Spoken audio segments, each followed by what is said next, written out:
lazima furahi. Amen. Praise the Lord. Amen. Furahia mke wako katika ujana wako. Mupeleke out kama unaweza.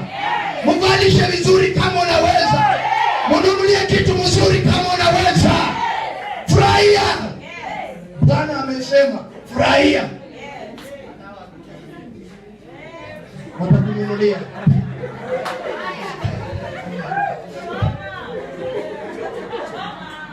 Haleluya. Huu mlima wa ndoa umepata shida mingi katika wale sisi tumeoa juzi. Umeoa lakini macho bado iko nje. Kama hukuona vizuri, kama wakati ulikuwa unamwangalia, hukuona vizuri? Hukuona vizuri? Ndio wakati ulianza kusema sijisi kuona vizuri.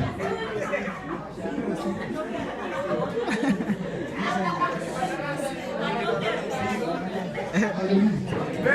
Hukuona vizuri? Amen. Sasa ndio umemwona hafai mbele zako. Sahi after mmepata mtoto wa kwanza.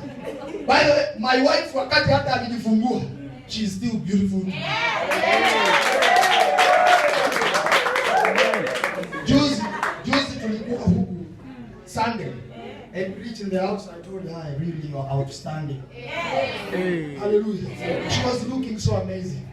Praise the Lord. Hallelujah. Ukipita nje ukute nguo fulani imekaa vizuri kwa dada fulani, nunulia bibi yako, nunulie. Pia yeye aonekane vizuri. Hallelujah. Na wewe my sister ukiona kanguo mzuri kamekalia jamani mwingine vizuri, ako na saa ya pesa, usimwambie msurprise. That's how life must go in Christ. Praise the Lord. Hallelujah. Praise the Lord. Malachi chapter 2 verse 14. I'll finish it up. Malachi chapter 2 verse 14. I just want to read verse 14 only. I finished that mountain.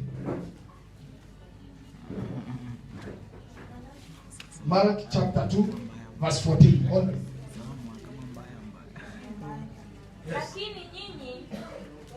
Lakini nyinyi mwasema, ni kwa sababu gani? Ni kwa sababu Bwana amekuwa shahidi kati ya wewe na mke wa ujana wako, uliyemtenda mambo ya hiari, angawa yeye ni mwenzako na mke wa agano lako. Amen. Huyo mke wako wa ujana ni wa agano. Sasa wewe anza kucheza na ndoa yako, utaona moto wa Bwana. Huyo mke wako, Bwana ndiye mshahidi kati yako na yeye. Amen. Sasa ndugu dada, kama umeoleka umeoa ama unapanga kuoa, jua tu mahali unaingia hautoki. Ambia jirani hautoki.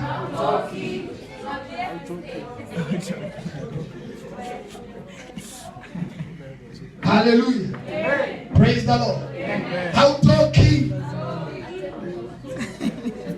So kama ulikuwa hapo unapanga kutoka, nimekwambia hadharani hautoki. Hallelujah. Praise the Lord. Wacha tutengeneze kanisa sasa. Ni sisi. We read the Bible in the book of Acts chapter 5. Ya kwamba vijana waliona mesi na waka arose. Tunapoona masaibu ndani ya kanisa lazima tusimame kama vijana. Tunapoona mambo haiendi sawa lazima tusimame kama vijana. The power and influence over you in the church. Praise the Lord. Amen. Kuna huu mlima mwingine sitaongelea.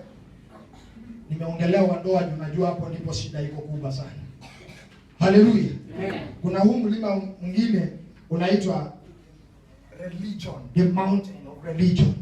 Praise the Lord. Amen. Tuko na religions mingi zimekuja, zingine za uongo, zingine za kudanganya. Praise the Lord. Amen.